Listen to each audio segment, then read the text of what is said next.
"Sir, you can't live here. This neighborhood is for the top 1% of the 1%. Try the low-class estates downtown." If you're loving this story already, smash that like button, hit subscribe, and turn on all notifications so you never miss another jaw-dropping revenge story. Comment below, should Ethan give Halstrom a second chance, or should consequences be permanent? Let's dive in.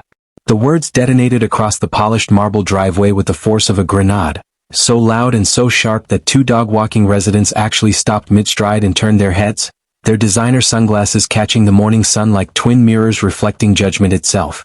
A woman in a cream-colored cashmere coat whispered something to her companion, who smirked in response. Both turned away, shaking their heads as if they'd just witnessed something distasteful, something beneath them. Ethan Cole stood absolutely still on the edge of that pristine driveway, his worn sneakers planted on marble that probably cost more per square foot than most people's monthly rent.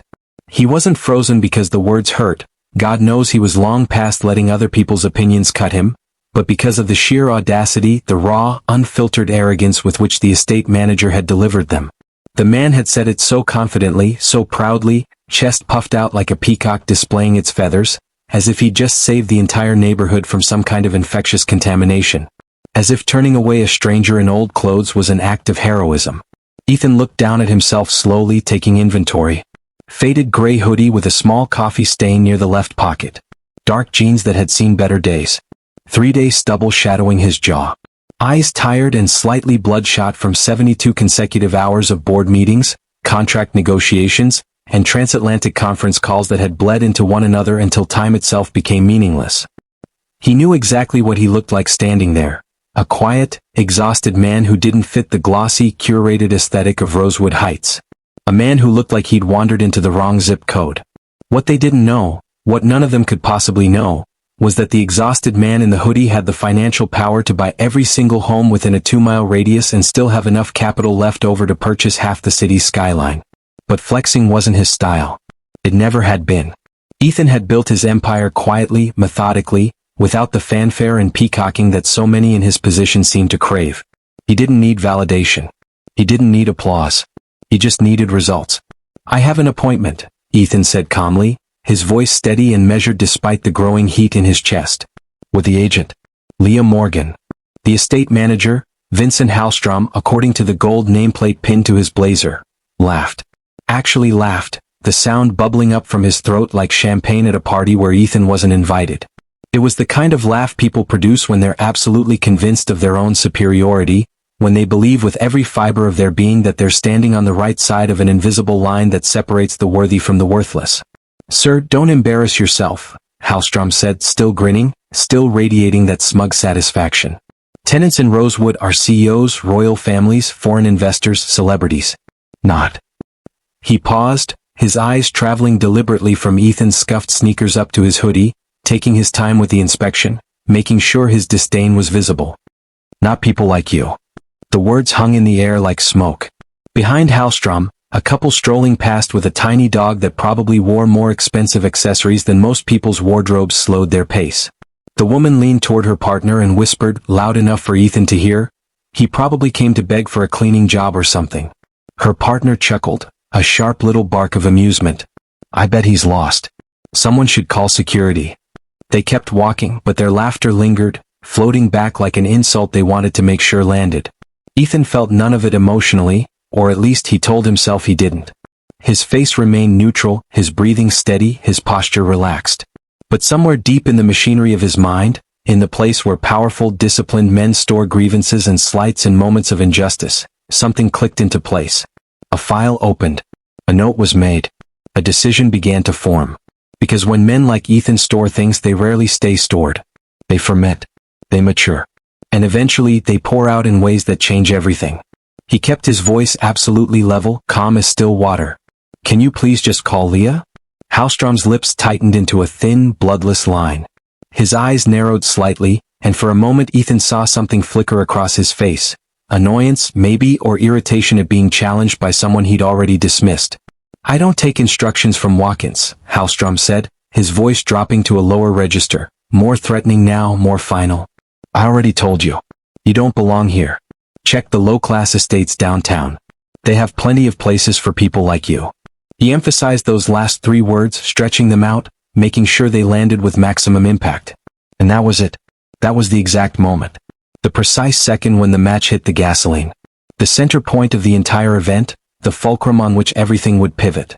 Because Ethan had come here quietly, peacefully, just wanting to evaluate the apartment he intended to rent while his team finalized an acquisition deal that had been months in the making. He'd wanted to see the place, get a feel for the environment, imagine himself living here while the paperwork cleared. Simple. Straightforward. No drama. But now the moment had twisted into something else entirely. Something sharper. Something that burned hot and bright beneath his ribs. Not anger. Ethan had learned long ago that anger was a waste of energy. But purpose. Cold, crystalline, unstoppable purpose. Ethan took one slow step backward, his sneakers scraping softly against the marble. The sound seemed unnaturally loud in the sudden silence. "All right," he said, his voice so calm it was almost eerie. "If that's your decision." Halstrom straightened, his shoulders pulling back, satisfaction spreading across his face like sunlight. He'd won. He'd protected the sanctity of Rosewood Heights. He'd done his job. "Good," he said, nodding once sharply. "Leave now before residents start complaining. We don't need this kind of disruption." Ethan nodded once, just once, turned around and began walking toward the glittering golden gates of Rosewood Heights. Every single pair of eyes in the vicinity tracked him. The dog-walking couple watched with barely concealed amusement. A woman on a second-floor balcony leaned over the railing, phone in hand, probably texting someone about the scene she'd just witnessed. A teenage boy on a bicycle slowed to stare. Some faces showed disgust. Others showed satisfaction. A few looked almost bored, as if this was just another day in paradise, another nobody being shown the door. None of them, not a single one, realized they were watching the estate's new owner walk away. None of them understood that the man in the hoodie held their entire world in the palm of his hand. The moment Ethan crossed the street and the gates of Rosewood Heights disappeared behind him, his phone buzzed in his pocket. He pulled it out, saw Leah's name flashing across the screen and answered. Her voice burst through the speaker like a dam breaking. "Ethan, where are you? I've been waiting inside the lobby for 10 minutes. I tried calling twice. Are you okay?" Ethan kept walking, his eyes fixed straight ahead, his jaw tight. "I was at the gate," he said simply. "Was?" Leah's voice shifted instantly, confusion bleeding into concern. "What do you mean was? Aren't you coming in? Your manager refused to let me in." Pure, undiluted alarm shot through Leah's voice like electricity. What did he say?" Her breath came faster now, panic rising. "Ethan, what happened?" Ethan repeated the hook almost word for word, keeping his voice neutral, factual, as if he were reading a weather report. He heard Leah gasp hard enough that he could picture her hand flying to her chest, her eyes going wide. No. "Oh my God, Ethan, I'm so sorry. He had absolutely no right. None. I'm calling him right now, immediately I'm going to." "Don't," Ethan said quietly. Silence. Complete, total silence. Then in a small, confused voice, "Why not?" Ethan stopped walking. He stood on the sidewalk across from Rosewood Heights, staring at the massive golden sign above the entrance. Rosewood Heights, home of the elite, and felt something cold and sharp settle in his chest. "Because," he said softly, each word deliberate, "I'm buying this estate tomorrow morning." Leah went completely silent. Not the silence of someone thinking. The silence of someone whose brain had just short-circuited. Then, "Ethan. Rosewood is valued at," she trailed off, unable to finish the sentence. "I know the valuation. But the board hasn't even approved the final transfer documents yet. My firm already finalized 90% of the acquisition documents," Ethan said calmly. "We've been working on this for 3 months. The board approved the preliminary sale last week. We just needed the final signatures and fund transfers. So this tour today was just to get a feel for the environment," Ethan finished. His voice hardened, turning to steel. "Now I've had my feel." Leah's whisper was barely audible. "And now it's personal." "Yes," Ethan said. "Very." That night, sitting in his penthouse office with the city lights glittering below him like a carpet of stars, Ethan signed the remaining papers. His lawyers had worked through the evening, coordinating with the estate's board, finalizing clauses, transferring funds through secure channels. The numbers were staggering, enough to make even seasoned investors blink, but Ethan barely glanced at them. Money was just a tool. And right now he needed this particular tool. At 11:47 p.m., the final wire transfer cleared. At 11:53 p.m., The estate board received official notification. The transfer would activate at exactly 9 a.m. the following morning. What Halstrom had done wasn't just rude. It wasn't just unprofessional. It was the kind of arrogance that needed correcting before it infected more people, before it became normalized, before someone else suffered the same humiliation without the power to respond. At 8:15 a.m. the next morning, every single resident of Rosewood Heights received an emergency broadcast message on their phones. All Rosewood Heights residents are required to report to the central courtyard at 9 a.m. for a mandatory announcement regarding estate ownership. Attendance is compulsory. Thank you for your cooperation. Panic rippled through the community like a stone thrown into still water. Speculation exploded. Gossip ignited. Text messages flew back and forth between apartments. Did you see the message? What's happening? Maybe they sold the estate. Oh God, maybe the rent is going up. I heard a Chinese conglomerate bought it. No, I heard it was a European investment group. What if we're being evicted? Can they do that? Should we call our lawyers? Vincent Halstrom stood proudly at the front of the central courtyard at 8:45 a.m., freshly shaved, cologne perfectly applied, suit pressed to perfection. He'd heard about the ownership transfer, of course. Gossip traveled fast among the staff, but he wasn't worried. New owners always kept experienced managers. He knew this place inside and out. He'd been here for 7 years. They'd need him. And whoever was walking through those gates in 15 minutes would be exactly the kind of person who appreciated his dedication to maintaining standards, to keeping the riffraff out, to preserving the exclusive atmosphere that made Rosewood Heights the crown jewel of luxury estates.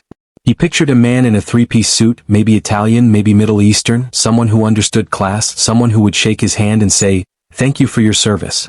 At 8:59 a.m., a convoy of 3 black SUVs with tinted windows approached the main gate.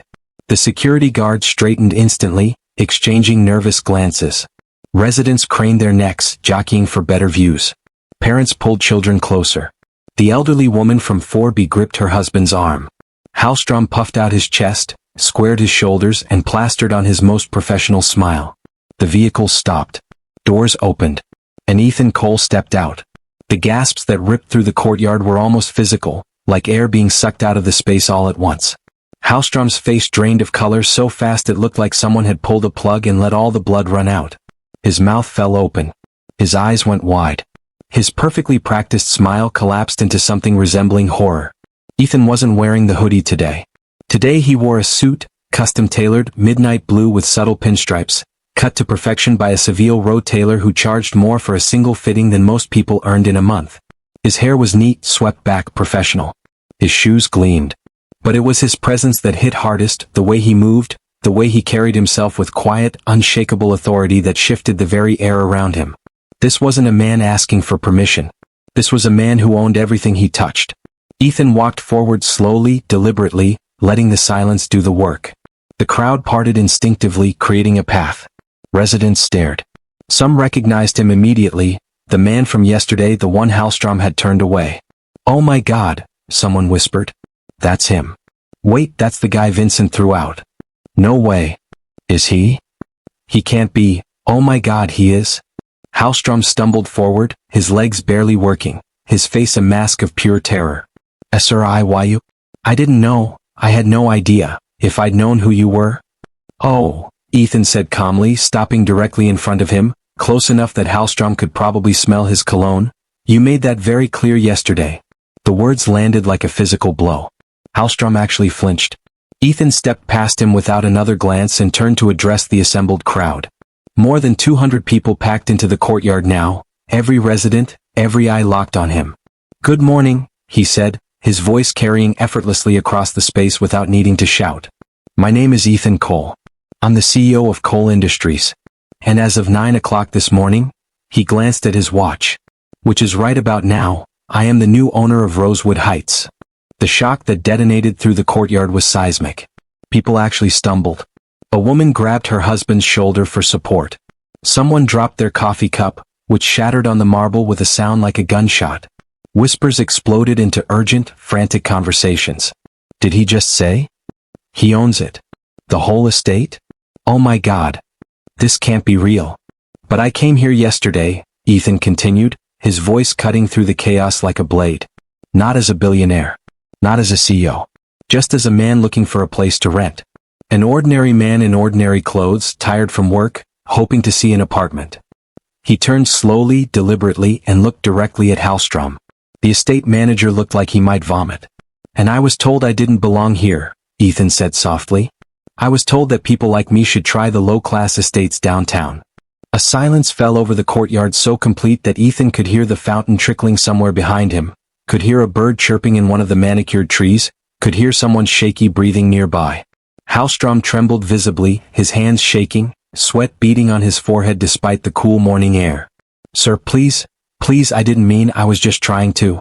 "You meant every single word," Ethan said, his voice still soft but hard as diamond. "That's why you said them so confidently. That's why you laughed. That's why you felt comfortable humiliating me in front of witnesses." Several residents turned to look at Halstrom with expressions ranging from disgust to anger to betrayal. The woman from 4B shook her head slowly. A young man in a business suit muttered, "Jesus, Vincent." Others whispered quick, desperate apologies to Ethan with their eyes, as if trying to distance themselves from what had happened. "So here's what's happening," Ethan said, addressing the crowd again. "Effective immediately, Mr. Vincent Halstrom is relieved of his duties as estate manager. He will be compensated according to the terms of his contract and escorted off the premises within the hour." Two security officers stepped forward from the edges of the courtyard, moving toward Halstrom with professional efficiency. Halstrom's jaw dropped. His knees actually buckled slightly. "Please," he said, his voice cracking, desperation flooding every syllable. "Please don't do this. I have a family. I have 2 kids in school. My wife, please Mr. Cole, I'm begging you." Ethan's gaze softened slightly, but his voice stayed firm, unwavering. "I'm not firing you because you turned me away, Mr. Halstrom. I'm firing you because you judged someone based solely on their appearance. You made assumptions. You weaponized your position. And if you did it to me, someone who could defend themselves, I absolutely guarantee you've done it to others. Delivery drivers. Service workers. Visitors who didn't meet your standards. People who didn't have the power to respond, who just had to swallow the humiliation and walk away." The courtyard had gone so quiet that Ethan's words seemed to echo. The guards reached Halstrom, each taking one arm gently but firmly. Halstrom's face crumpled. Tears actually welled in his eyes. "I'm sorry," he whispered. "I'm so sorry." But the guards were already leading him away, his expensive shoes scraping across the marble as he stumbled between them. The crowd watched in absolute silence until he disappeared through the side gate. When he was gone, truly gone, the tension broke slightly. People started breathing again. Ethan turned back to the residents and his expression shifted, not to warmth exactly, but to something more approachable. "I didn't come here to make life harder for anyone," he said clearly. "In fact, I'm here to make it better." Confused glances ricocheted through the crowd. Ethan continued, his voice steady and assured. "Service charges will be reduced by 15% across the board, effective next month. Maintenance fees will be audited by an independent firm, and any overcharges will be refunded. A new community center will be built with a gym, library, and children's play area. Construction begins in 3 weeks. Security will be improved with additional cameras and personnel, and there will be zero tolerance for discrimination of any kind. Not against residents, not against visitors, not against service workers. Everyone who enters these gates will be treated with dignity." The crowd stood stunned for 3 long seconds. Then someone started clapping. Then someone else. Then a ripple became a wave, became a tsunami of applause that crashed through the courtyard like thunder. People cheered. Some actually wiped away tears. A woman in her 60s with silver hair stepped forward from the crowd, her hands clasped in front of her. "Mr. Cole," she said, her voice trembling slightly, "thank you. Many of us have felt judged here for years. The management, the atmosphere, it was always about who you knew, how much you were worth, what you drove. What you did today." She paused, gathering herself. "It was necessary. It was right." Ethan nodded respectfully, his expression genuine. "Everyone deserves dignity, ma'am. Wealth doesn't make anyone better than someone else. It just means we have a greater responsibility to use what we have wisely." The applause grew louder. People pressed forward, wanting to shake his hand, to thank him, to apologize for yesterday. Leah appeared at his side, materializing from the crowd with a proud, almost triumphant smile on her face. She leaned close and whispered, "So, after all this drama, still want that apartment?" Ethan chuckled, a real genuine sound of amusement. "Absolutely. Even after everything that happened? Especially after everything that happened." That evening, as the sun began its slow descent toward the horizon, painting the sky in shades of orange and gold, Ethan moved into his new apartment on the 3rd floor. The movers were efficient and professional, carrying boxes and furniture with practiced ease. But it wasn't the movers Ethan noticed most. It was the residents. They came out of their apartments as he arrived. They stood in hallways, on balconies, in doorways. They greeted him warmly, genuinely. An elderly couple from 3A brought fresh-baked cookies on a china plate. The family from 3C offered a bottle of wine. A young woman from 3E apologized profusely for her silence yesterday, explaining she'd been too shocked to speak up. A little boy around 7 years old walked up to Ethan with wide eyes and said, "My dad says you're a hero." "Are you really?" Ethan crouched down to the boy's level and smiled. "I'm just someone who thinks everyone should be treated fairly. How about you? Do you think that's important?" The boy nodded seriously. "Yeah. My teacher says we should be nice to everyone." "Your teacher's right," Ethan said. "Keep listening to her." But Ethan wasn't bitter about what had happened. He wasn't petty. He didn't lord his victory over anyone or rub anyone's nose in the reversal. He simply believed in justice, real, tangible justice. And justice sometimes came with a deed, a title, and the power to reshape entire worlds. As the last box was carried inside and the movers departed, Ethan stood alone in his new living room. Floor-to-ceiling windows offered a view of the courtyard below, of the fountain and the gardens and the winding paths between buildings. He could see families walking together, residents chatting on benches, children playing near the flower beds. It looked peaceful. It looked like home. He walked to the window, placed one hand against the cool glass, and whispered the line he'd been holding inside since the moment Halstrom had turned him away at the gate. "They'll never forget today."